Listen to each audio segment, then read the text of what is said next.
The film begins on a stormy night, with the protagonist Tess Marshall arriving at an Airbnb. She had booked the place at 467 Barbery Street, but encounters difficulties when she realizes she can't find the house key or reach the person who booked it. Just as Tess contemplates leaving, a glimmer of hope arises when she notices a light turning on inside the house. Curiosity takes over, and she decides to ring the bell. To her surprise, a man named Keith Toshko opens the door. He explains that he too had booked the house, but had been unable to contact the original bookers. In an attempt to sort out the confusion, Keith proposes that Tess stay with him for the time being, as she is unable to find a hotel elsewhere. Though hesitant at first, Tess reluctantly accepts his offer. After settling in and taking a refreshing shower, Keith extends a gesture of hospitality and invites Tess to share a bottle of wine.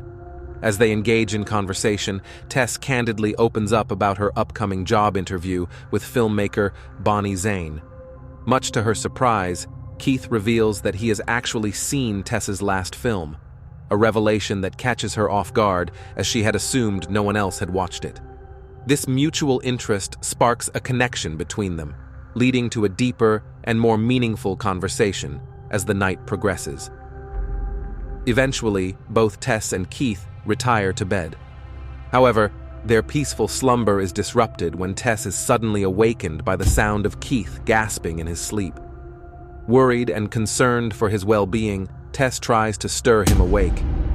Their fumbled attempts at a gentle awakening startle both parties involved. Keith, however, quickly brushes off the incident, denying that anything is amiss despite Tess's hesitant suspicions.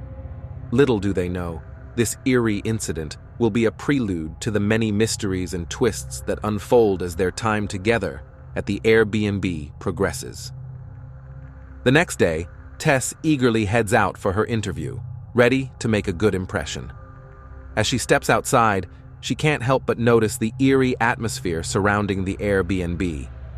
The neighboring houses appear abandoned and neglected, sending a chill down her spine. Despite the unsettling sight, Tess brushes it off and continues on her way to meet Bonnie at the restaurant. The interview goes smoothly, and Tess can't help but feel a sense of relief as she relaxes into conversation with Bonnie. However, as she casually mentions the address of her temporary residence, Bonnie's eyes widen with alarm. In a hushed voice, she warns Tess to leave the place as soon as possible, leaving Tess shaken and confused.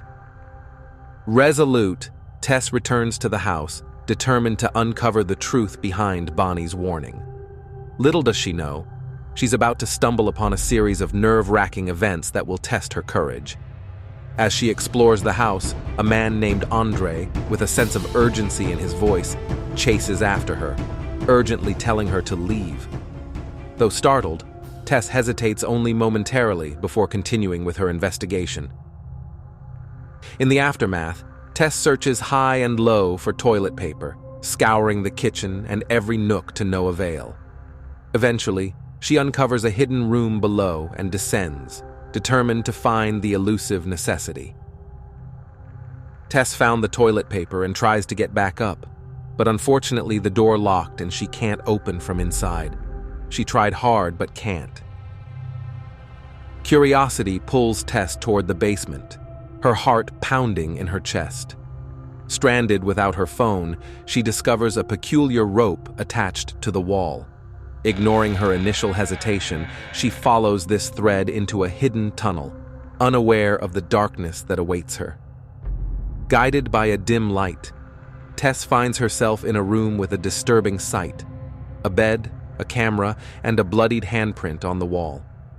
Her anxiety heightens as she notices a staircase leading even deeper into the unknown abyss.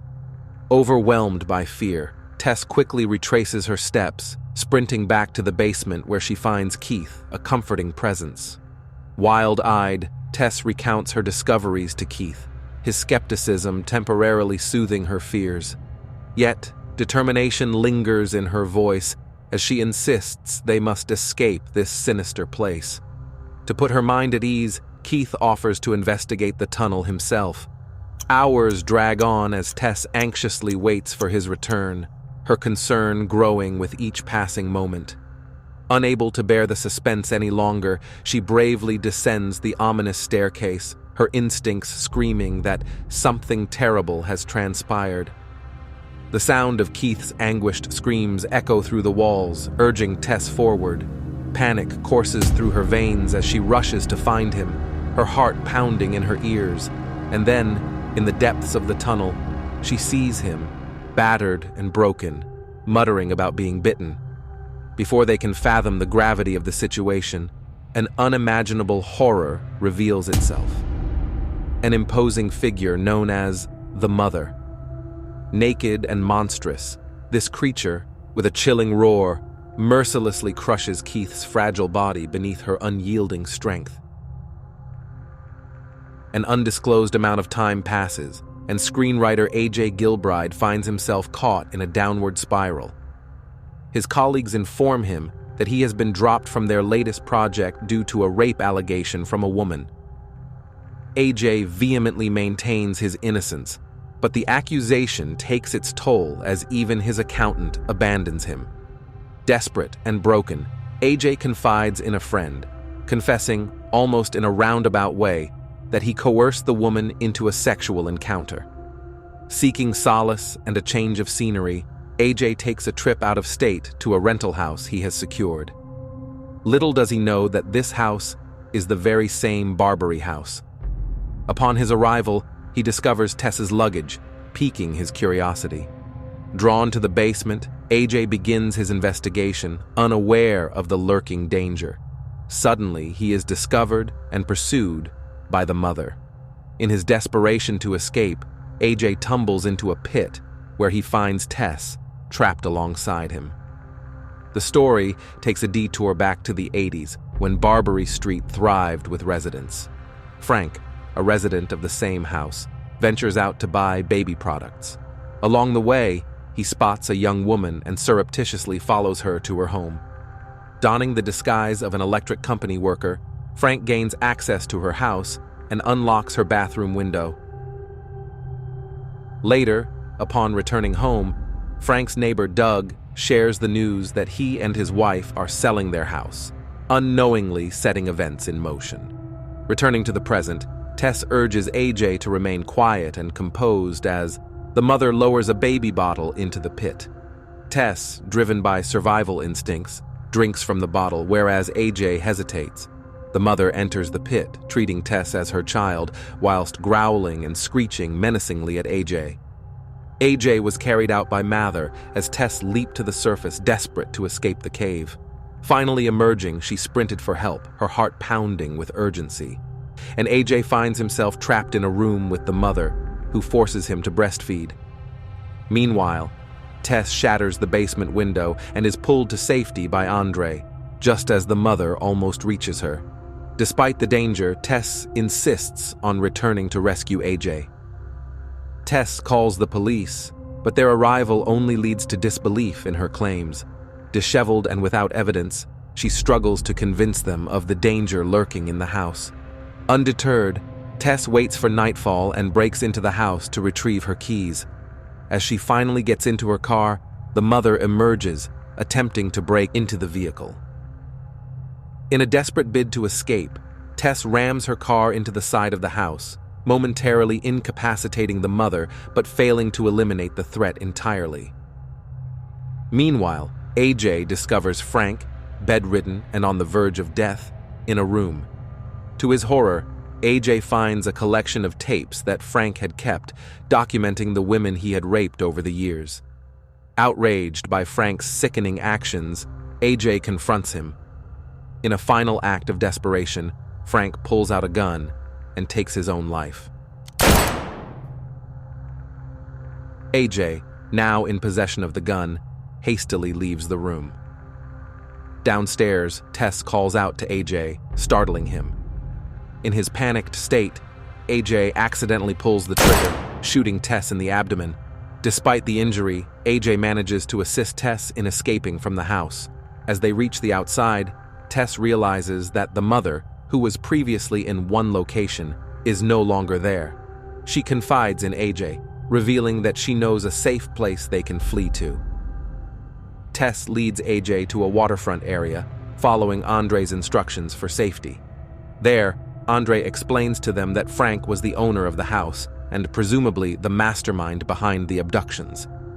He would kidnap women, subject them to sexual assault, and even father children whom he would also abuse.